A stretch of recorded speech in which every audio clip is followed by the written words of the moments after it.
politique. Maurice Gué, vous êtes présent sur ce plateau. Merci d'avoir accepté l'invitation. Vous êtes municipal de l'urbanisme. Alors, un petit mot sur ce temple, qu'est-ce que vous en pensez ?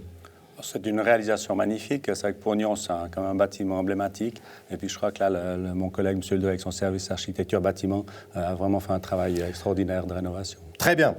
Si vous êtes là, c'est pour évoquer le musée du Léman, avec une particularité. C'est qu'on parle d'un plan de quartier pour l'extension du musée du Léman, mais pour ce faire, on doit s'occuper du cimetière de Clémenty. Et là, ça devient technique. Est-ce que vous pouvez nous expliquer la liaison entre ces deux dossiers ? Oui, bien sûr. Donc, le musée du Léman, c'est un projet qui date de 2014, où la municipalité a laissé la liberté, en fait, dans le cadre du concours d'architecture, sur l'emplacement et la situation du nouveau bâtiment. Donc, il y avait un périmètre qui avait été donné, mais qui était en zone de verdure. Donc, avec la nouvelle LAT, on est obligé de compenser cette zone de verdure. Donc, si je résume, la LAT vous oblige à aller chercher du terrain du côté du cimetière, sans embêter les morts, il va de soi, pour pouvoir construire cette extension au musée.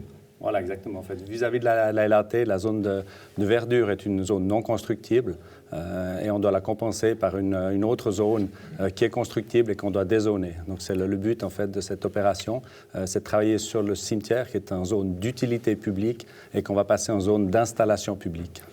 Très bien. C'est une rareté politique, c'est une approche technique d'un dossier. Est-ce que vous pensez que le conseil communal va l'accepter sans trop demander à rendre des comptes sur la technicité de ce dossier ?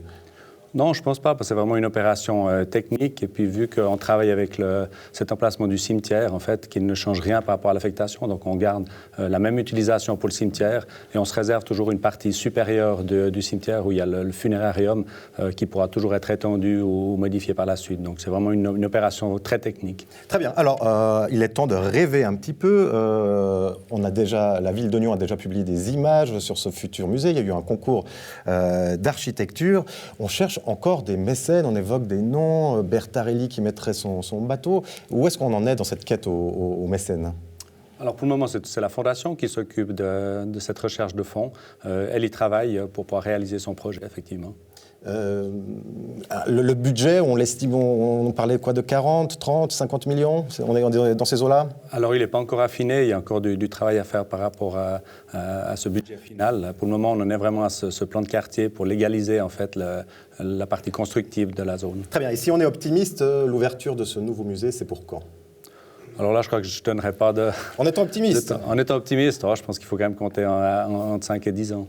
Très bien. Et puis, ce développement du musée du Léman, importantissime pour une région comme Nyon, puisqu'il y a de la concurrence sur le plan lémanique, donc il faut asseoir sa présence. Nyon, musée du Léman, il n'est pas ailleurs.